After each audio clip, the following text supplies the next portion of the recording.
What is the effect of presence and poise? Hi, I'm Julia Harrig, a leadership coach, helping you communicate better with yourself and your team.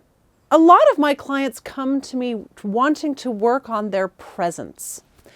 And I often share the story of the first time I experienced the impact and power of presence firsthand. This was decades ago. I was a high school student on exchange to what was still the Soviet Union. And at the time, things were just opening up, and there were Western shops and Western hotels.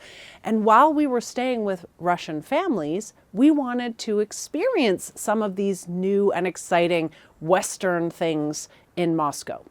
We wanted to take our Russian schoolmates to a hotel for ice cream to celebrate the time we had spent together. We walked up to the door of the hotel and were immediately turned away by the bouncer because no Russians were allowed in any of the Western shops and hotels. But how did they know? They didn't ask us for our nationality. We didn't have to prove where we were from, but they knew immediately that Masha and Katya were from Russia. So what did we do? The next day, we traded clothes. Masha and Katya wore our Western clothes.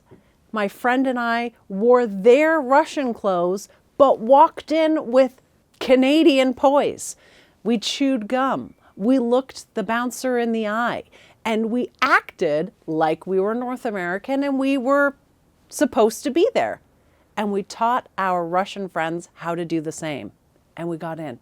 And we had ice cream in the Western Hotel. It was a fabulous event, all because they changed their presence. They changed how they walked. They changed how they acted.